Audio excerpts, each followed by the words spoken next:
When you think of Greenland, you probably picture a vast, remote, icy wilderness, right? For most of history, that's pretty much what it was.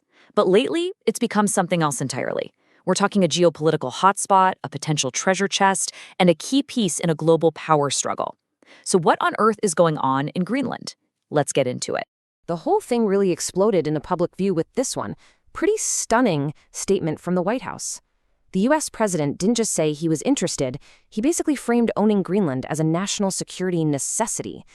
This wasn't some casual real estate offer, it was a demand, and it sent absolute shockwaves across the Atlantic.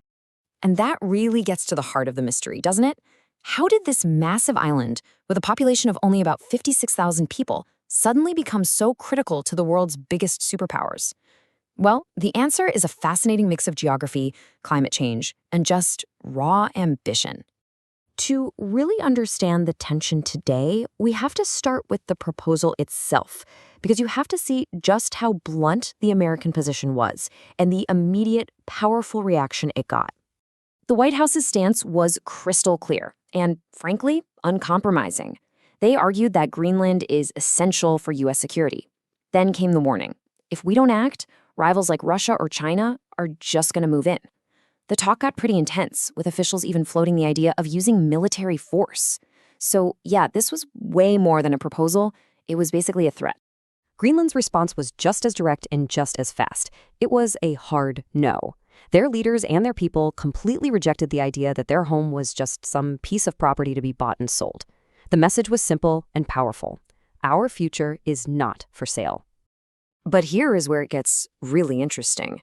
This whole thing might seem like it came out of nowhere, right? A totally modern power play.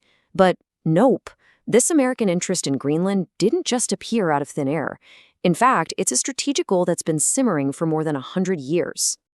So, to really get why Washington is so fixated on Greenland today, we've got to rewind the clock a bit and see just how long this massive island has been on their radar. If you look back, you can see this clear pattern emerge over the decades. It sort of starts in 1917, when the U.S. actually bought the Virgin Islands from Denmark, so there's precedent. Then, during World War II, America built military bases on Greenland. Right after the war, in 1946, President Truman made a formal offer to buy the island. And by 1951, they'd locked in a defense agreement that cemented a huge U.S. military presence there for the entire Cold War. And this map right here shows you exactly why. During the Cold War, Greenland was the absolute cornerstone of NATO's defense because of something called the GIUK Gap. That's the choke point between Greenland, Iceland, and the UK. It was the only way for Soviet submarines to break out into the Atlantic and threaten shipping between America and Europe. Controlling that gap was everything, and Greenland was the key. Okay, so the Cold War ended. You'd think Greenland's importance might fade away, right? Well, it didn't. In fact, a completely different global issue, climate change, is making this old strategic outpost more important than ever, for reasons nobody could have seen coming back then. As the Arctic ice melts, new shipping lanes are opening up at the top of the world, and these routes, they're a massive shortcut. We're talking about saving huge amounts of time and money for ships traveling between Asia and Europe, compared to the old, congested route through the Suez Canal. It's a total game changer for global trade. But here's the catch, and it is a big one.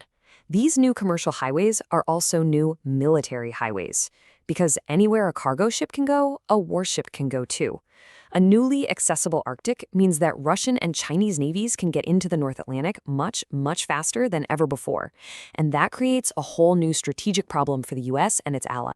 So you've got this new accessibility, combined with an incredible amount of untapped wealth. That 1-2 punch has caught the attention of global rivals, and it is dramatically raising the stakes for who controls this region. And this isn't some hypothetical what-if scenario. The big players are already making their moves. Russia is building up its military presence, flying patrols, and just getting its forces really comfortable operating in the harsh Arctic conditions. China is playing a different game. They're focused on those new sea lands and pouring money into strategic investments. It's a pattern the U.S. is watching very carefully, calling it a kind of colonial playbook. So beyond the strategic location, let's talk about the money.